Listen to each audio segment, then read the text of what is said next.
sources say, unnamed sources say, that Craig Robertson, the 75-year-old man in Provo, Utah, was armed at the time of the shooting. What does that mean? Was he pointing a gun at them? Did he have a gun in? I'm armed right now. I'm carrying a gun, but that doesn't mean I'm a threat to you. Was he holding the gun? Or does arm mean that he had a safe full of guns? What does that mean? And if this shooting happened inside, which I'm led to believe it is, but I cannot confirm that because they won't confirm any details. If this shooting happened inside, why exactly was the body moved to the sidewalk outside of the house and then let to sit there for hours? Something's very wrong here. And that's not excusing what Craig Robertson said, apparently, online. Now, one of his friends from church is Travis Lee Clark. He's a Utah Valley University adjunct professor. He is a church friend, knew Craig Robertson quite well. Boy, I hate doing these interviews. Travis, I'm so sorry for your loss, and I'm grateful that you are willing to come on the air and just tell us what you do know. Thank you, Glenn. I just wanted people to know the Craig that I knew.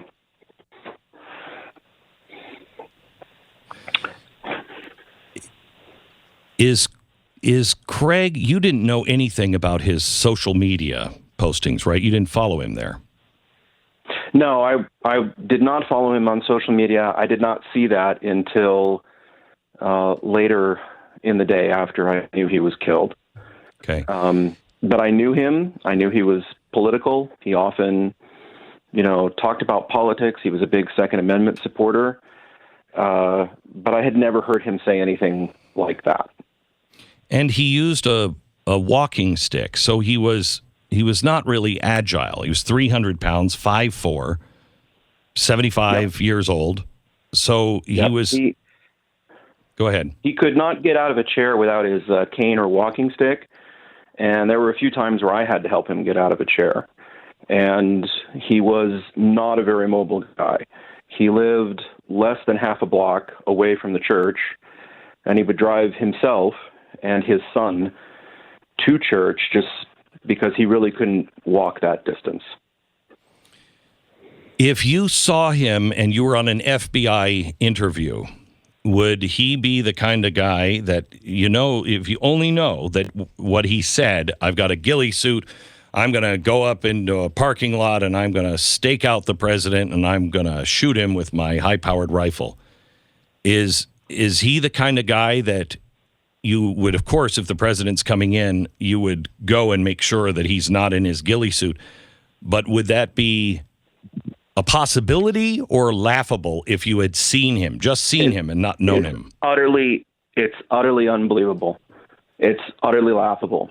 He was not very mobile. He was not very active. I could not imagine him in a million years getting dressed up in a ghillie suit and taking up some position, as a sniper, in the condition that he was. He was just simply not capable of executing these threats that he made. I can't imagine anybody who knew him or met him for any length of time imagining that he was even physically capable of doing that. You know some of his neighbors. Do you know, did the shooting happen in the house or outside? Did the FBI move the body? There. My wife is good friends with the next door neighbor who called us immediately after it happened because she had a 5-year-old in the house and she was very traumatized and was looking for some place that as soon as they let her out of her house, because the whole neighborhood was locked down, as soon as she was able to get out of her house, she wanted a safe place for her and her 5-year-old. So she called my wife, thought that maybe that could happen.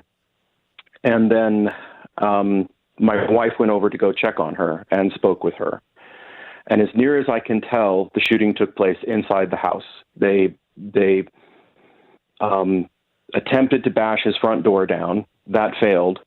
Then they had a vehicle-mounted battering ram that went in through his front window, and then they went into the building. And then that's when shots were fired. And then, for some reason I don't know, his body was taken out. And when my wife went to go check on her friend, who was living right next door with her 5-year-old son, and they were obviously traumatized, his body was still laying out there on the sidewalk under a sheet. And this was around 8:30. So this was, 2 hours after the event supposedly happened. And it was very distressing for my wife.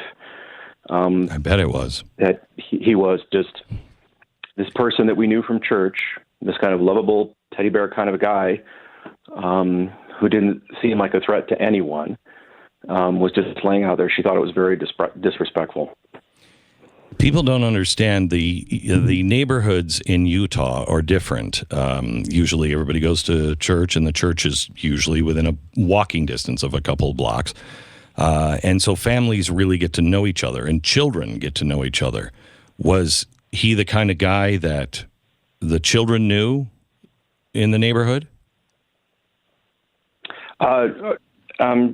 I understand that she did everything she could to keep her 5-year-old son from knowing what was going on. Took him down to the basement to protect him because it was a very scary situation. And jeez. And the second she found someone who could, take her kid and get them out of that situation, she did. But they were stuck there while all this was unfolding. Yeah, I'm wondering how all the other children on the block, if they saw this man that they knew. Did he seem at all crazy to you? Did he seem like the kind of guy that would? No. So this was I spoke to him on Sunday. I just said, "Hi, how you doing?" I meant to ask about his son. I didn't ask about his son. I feel bad about that. He has an adult son who is disabled, blind, that he's the primary caregiver for, and had been up until a few weeks ago. His son had a stroke and is now in his care center. And so I meant to ask about his son, but I didn't, and I regret that. But he seemed fine. He was always good-natured, quick with a joke, could be a little bit curmudgeonly at times. But he was, and I said this in my Twitter post, he was a sweet guy. And I know that sounds crazy considering what everybody's seen, what he's posted on Facebook, but he was. He was a woodworker. I think there's a monster in each of us that comes out sometimes on social media that you're like, you'd never say that in real life, but you just become a monster because you're on social media and you think you can get away with it. Yeah, I think he just kind of leaned into his online persona. But anyone who saw him and his condition, and anyone who knew him and his personality, would have just thought, this guy is he's just trolling, and just went over the top in exceedingly bad taste and not very wise, statements. But I can't imagine anybody who knew him thinking that he was, any of that was more than just bluster. And, I think he just went into some dark places and leaned into his online persona and blew it up because he just simply was incapable of enacting any of the things he said. Had you ever gone over to his house or know anybody that you had? Did he have guns laying around? Was he sitting next, in his recliner? Did he have a gun sitting there? No, he always had his gun secured. He had a workshop, and he loved to work on wood and wood projects, and most of the time that's what we talked about. Anyone who needed help, he would do that. But every time, I went over there, he had his guns, and he was a gun collector. He loved his guns and would work on his guns, and do some builds on guns. Well, here's why I'm asking this. This is why I'm asking this. The FBI said he was armed at the time of the shooting. I don't exactly know what that means. I know if you want to make it look like, he was shooting back, you say he's armed. But I carry a gun. I'm armed right now, but I'm not a danger to anybody unless you are threatening me. I'm wondering if the police come into the house and he's in bed or he's sitting in his chair, he has a hard time getting up. Is he the kind of guy that had a gun on him all the time, that it was like, whoa, somebody's coming in and he's pointing a gun at the FBI? I don't know. I don't know, but, he was... Did he carry a gun that you know of? Did he carry a gun all the time? I don't know. But, it wouldn't surprise me because he talked about concealed carry. But if he did, he wasn't flashing it in church. He wasn't, Correct. He wasn't like some of these gun nuts who are flashing their gun and doing everything else. If he did, he was very discreet about it. And it never worried me at all. He was always very conscientious about his guns, about safety of his guns. His guns were in a secure place in his house. And so I can't, I can't imagine. I had guns in the house, but I don't know what the situation or how it unfolded. One last thing. This bothers me that the FBI, who knows that they're supposed to be trained in de-escalation, they knew he was a ward clerk, so he's in part of what's called the bishopric. He is part of the leadership of the church, and he's known to be a nice guy. If the FBI knows this, they should have gone to the bishop. Is he the kind of guy that the bishop would have gone to and said, "Hey, listen, FBI approached me. They need to talk to you. The president's coming to town. What are you doing? Why are you writing these things? Listen, sure, they have a warrant. They have a warrant. Talk to them." Would he have listened to somebody like that? I think he would have. I think that anyone who had contacted anybody in the church or anybody in the community that he knew or trusted could have gotten a read on him and figured this out. I just can't believe that this required a SWAT team at a dawn raid. It seems a complete overreaction for a man who was very physically limited. And I just can't believe that he got this kind of attention.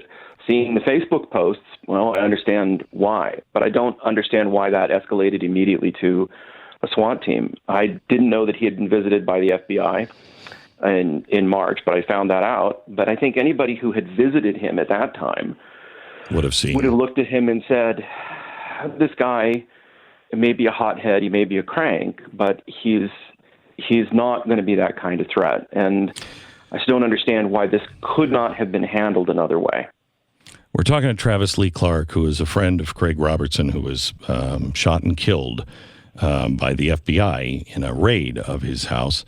Travis, I can't thank you enough. I know when our producers reached out to you yesterday after seeing your post that it was a horrible day. And this is the worst part of my job, is having to talk to people who are still in shock and still in mourning. And I apologize for that. But I am so grateful that you would share what you knew about him.